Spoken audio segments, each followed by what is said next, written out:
Hello and welcome to my YouTube channel once again. Today we are going to talk about the Richmond murders, a series of violent crimes that occurred in January of 2006 and completely shook the state capital of Virginia. In the United States, Richmond is known for being the scene of key moments in the War of Independence, in addition to being the first city to have an electric tram and an African American governor in the entire country. However, the truth is that despite all this history, security is a rather complicated issue for this place. For several years now, and even before this series of murders that we are going to recount today, Richmond is almost always on the list of the most unsafe cities in the North American country. However, violence had never reached such a high level as it did in early 2006. Like the vast majority of people, on the 1st of January, the Harvey family had plans to celebrate that year that was just beginning. Catherine Harvey, 39, had organized a party that would start at dusk on the 1st of January and to which friends, family, and even some neighbors were invited. Catherine was known for her energetic, vibrant, and friendly personality. In addition, she was the stepsister of Stephen Culp, a moderately known Hollywood actor for his roles in television series like Desperate Housewives, in the role of Rex Van de Kamp, and a supporting role in movies like Captain America. Far from dedicating herself to art, like her half-brother, Catherine was a co-owner of one of the most well-known toy stores in Richmond, called World of Mirth in the Carytown district. Catherine had been married for several years to Brian, a man 10 years older than her, who was involved in music, although he was more of an indie musician. That is, he didn't have a contract with a major record label, but rather he distributed his music independently. He wasn't necessarily recognized at a national level, but Brian was something of a local star. In the 80s and for several years, he had been the singer and guitarist for House of Freaks, a college rock band. Genre of bands like Rapid Eye Movement, which I'm not actually sure if it's pronounced like that, as is, or if it's pronounced by the initials. But they are the ones who made the song Losing My Religion to give you an idea of the style of music this man made. House of Freaks has several songs that you can listen to calmly on YouTube in case you're curious. And while they weren't super well known, they certainly had their moment. Married, they had 2 daughters, Estella 9 in elementary school and Ruby 4. Both were as excited as their parents about the New Year's party, and in fact about the New Year and all the festivities that it brought. One of the first to arrive at the celebration that day was musician Johnny Hutt, one of Brian's former bandmates, who arrived with his partner and their 2 children, all ready to celebrate. The problem was that when they arrived, they noticed that something was very wrong. And that's because when they got out of the car, they saw that the Harvey's house was on fire.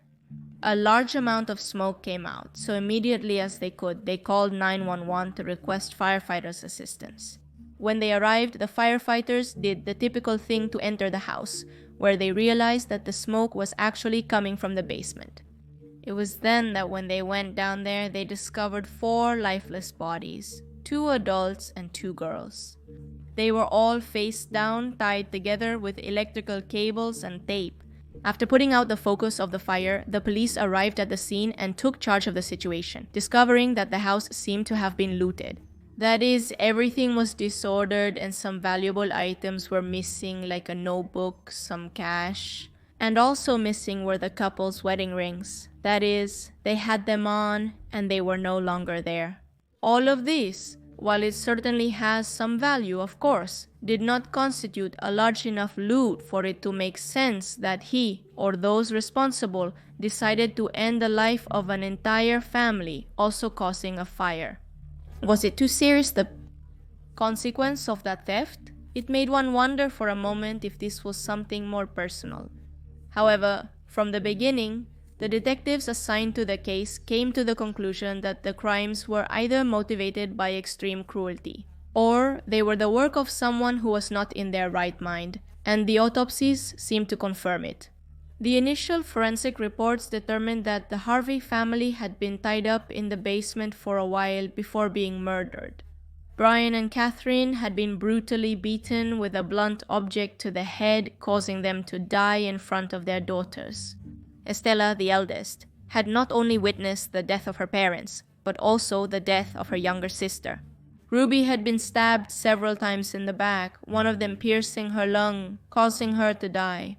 The oldest of the girls was the last to die, and just like with her parents, she was hit with a blunt object in the head, which caused her to lose consciousness and eventually die from inhaling smoke, which suggested that he or those responsible had hurried to leave.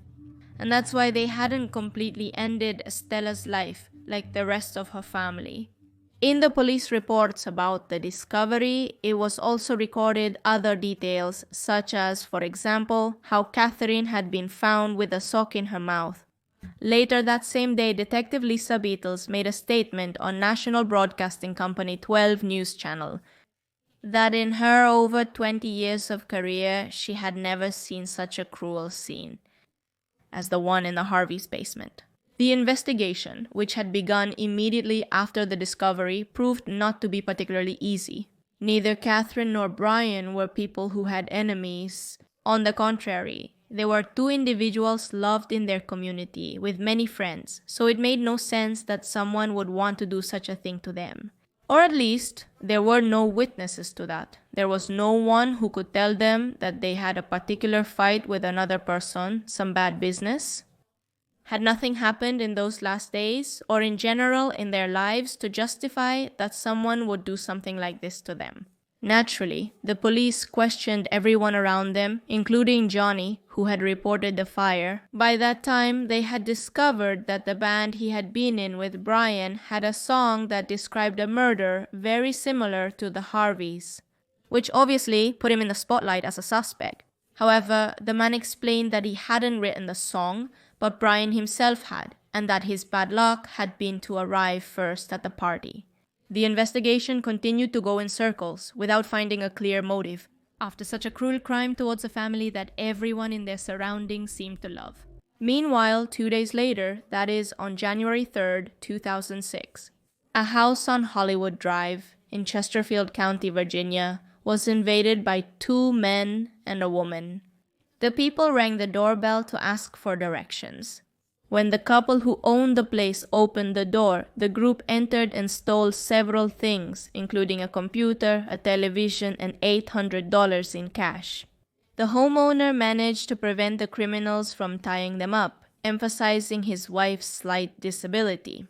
And apparently, they also convinced them not to harm them in general. After taking the valuables, the three intruders left the house without causing further trouble. By this point, that event, the invasion of this couple's house and the murder of the Harveys, were taken as two completely separate incidents from each other. There was no reason to think that they were connected in any way, although the investigations in neither of the two cases seemed to be progressing. The population of Richmond was still shocked by the news of the cruel murders of the Harvey family.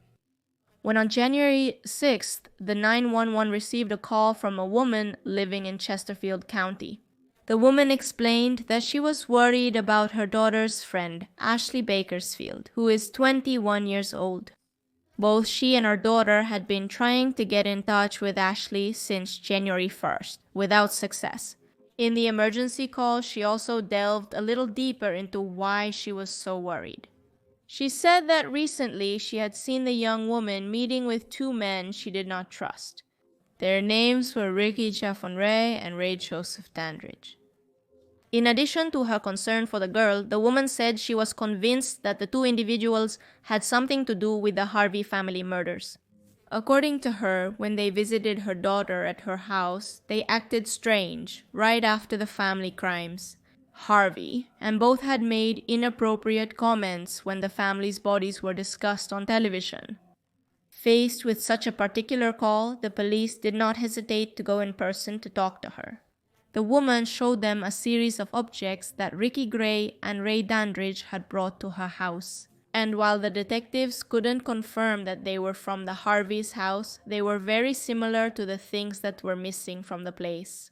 Worried about what these 29-year-old men could have done to Ashley, The agents went to the house where she lived with her mother, Mary Baskerville, and her husband, Percival Tucker. Upon arriving at the residence, they found a scene very similar to what they had found days earlier at the Harvey's house.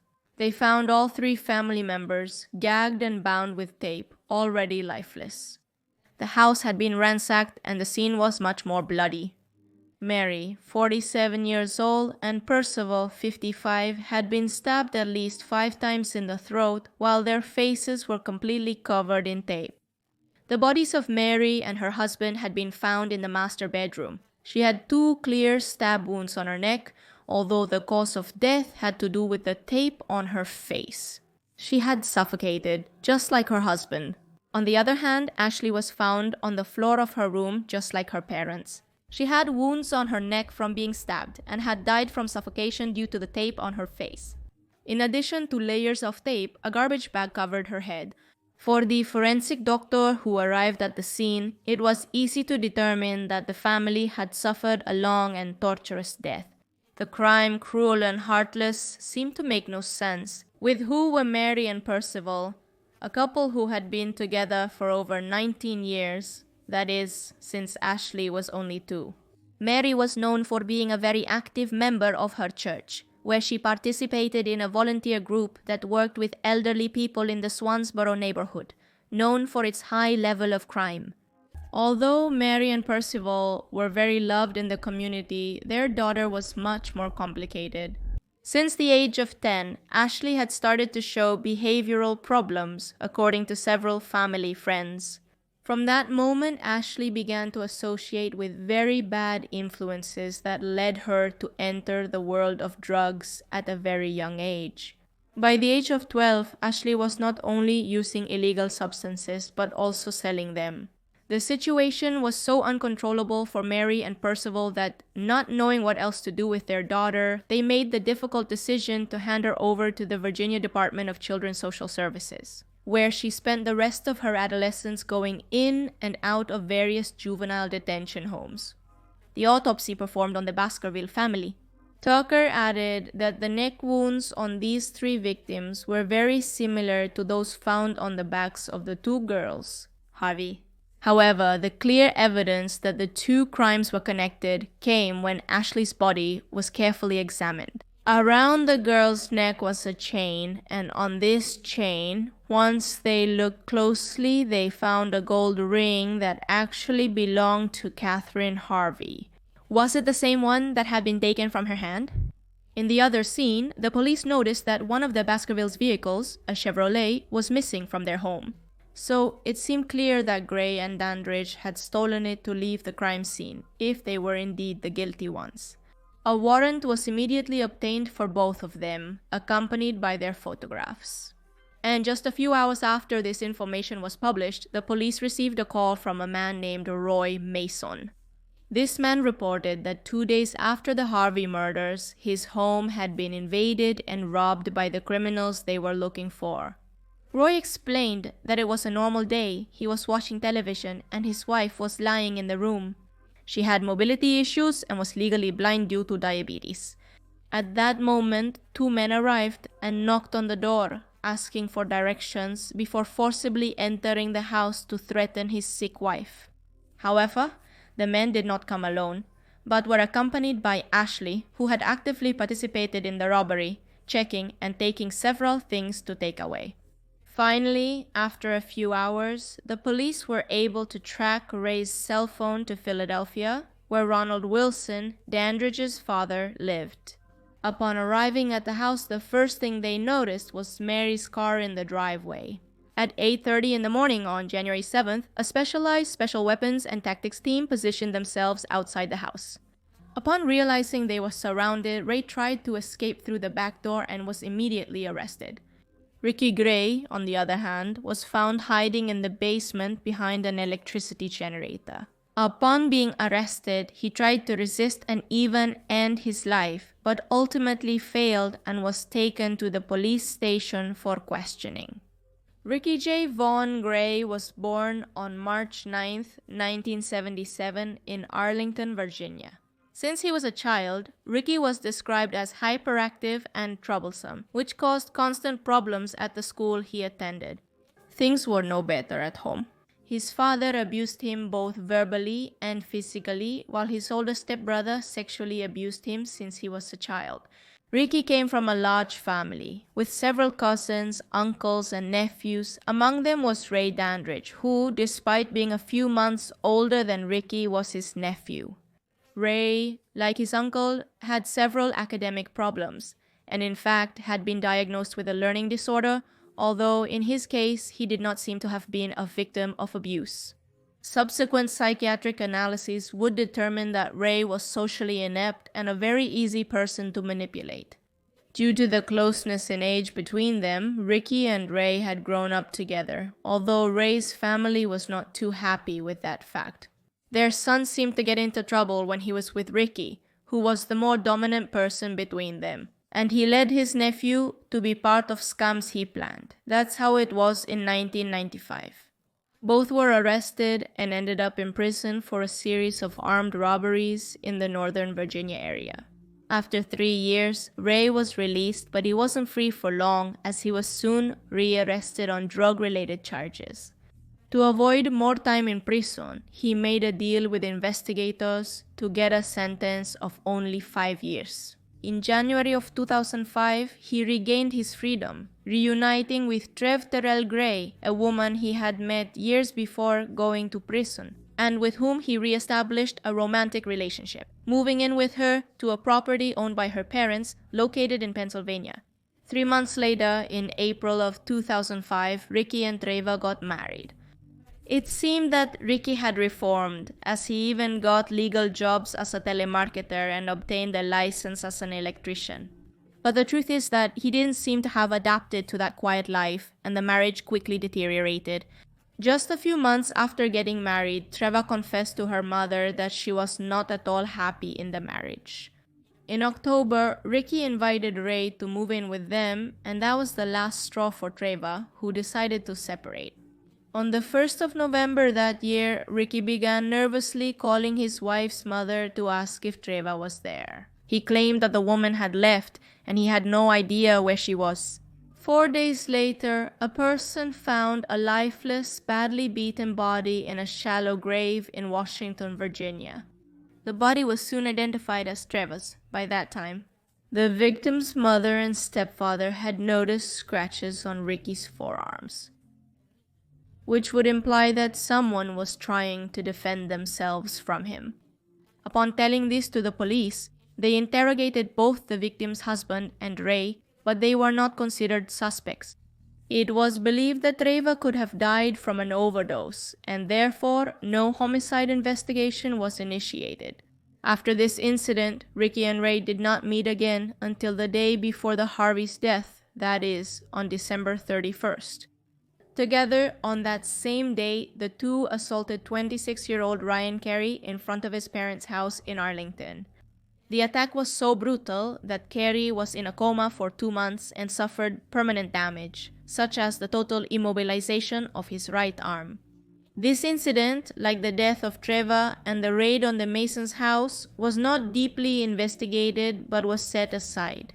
Until the morning of January 7th, both Gray and Dandridge were arrested. Getting a confession from them was not difficult at all. After an hour of interrogation, Ray Dandridge confessed to ending the lives of the Baskerville Tuckers and Ashley Ricky. However, it would take 12 hours for him to break. After that time, he asked to speak with a detective and wrote a 3-page confession in which he described the use of a kitchen knife and a hammer as murder weapons in the case of the Harveys. In light of this confession, the detectives questioned him again, bringing up Treva's death, and for some reason, Ricky Gray also admitted responsibility for her death. He said he had beaten her to death, and he also accused his nephew of helping him in the Baskerville murders and in the assault on Ryan Carey.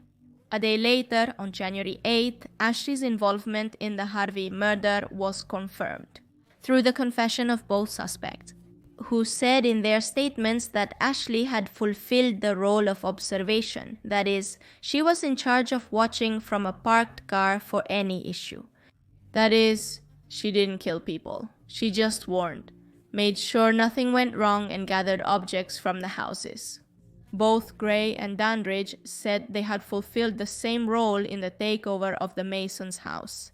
And it was she herself, Ashley, who had given the idea to go to her parents' house to steal. There seemed to be no doubt about the guilt of these two men, so as soon as the investigation was over, they were taken to court. The trial took place in the Virginia Court Circuit, located in the city of Richmond itself. It began on February 9, 2006, when Ricky Gray was officially charged with 5 counts of homicide related to the death of the Harvey family. One of the charges for killing more than one person in a 3-year period, another for murdering several people in a single act, one for robbery that ended in homicide, and 2 more charges for ending the lives of 2 girls under 14 years old. Ray Dandridge, for his part, was initially charged with 3 counts of homicide for the death of the Baskerville family, although this was modified to also recognize his role in the crimes of the Harvey family. Initially, Ray pleaded not guilty, but eventually, just like Ricky did, he ended up admitting his guilt. In September, both confessed to having entered 2 other homes between December 31st and January 3rd. They also claimed that during those episodes, all they did was steal, and they did not end the life of any of their owners. Ricky pleaded guilty, but he and his defense lawyers tried to obtain leniency, presenting evidence of all the abuses he had experienced during his childhood, and arguing that at the time of committing the crimes, he was under the influence of illegal substances. This strategy did not work at all, and in August of that same year, the jury retired to deliberate. After half an hour, they announced that they found Ricky guilty of all the charges he was accused of and recommended that he be sentenced to death for the murder of Ruby and Stella Harvey, while for the remaining charges, he would be sentenced to life imprisonment. On October 23, 2006, the judge in charge of the trial announced his decision to sentence him to death. Ricky's story didn't end there. 2 months later, Culpeper County, also in Virginia, charged him with the murder of Cheryl Warner, a 37-year-old woman, resident of Reba City and mother of 3 children, on December 18, 2005, around 18:30. This woman, who worked as a secretary, was talking on the phone with her father when her conversation was interrupted by someone knocking at the door. It was a stranger who asked to use her phone to call, as his car had broken down. So Cheryl apologized to her father and promised to call him back in a minute before hanging up to let the stranger use the phone. The thing is, Cheryl never called her father back. So after an hour, the man decided to call the police directly to go to the house and make sure everything was okay. When the patrol arrived at the house, they noticed a huge amount of smoke coming out of it, so the firefighters were called, when they finally managed to extinguish the fire. The police entered and found Cheryl hanging from the ceiling of her basement with an electrical cord and also had a gunshot wound to the head.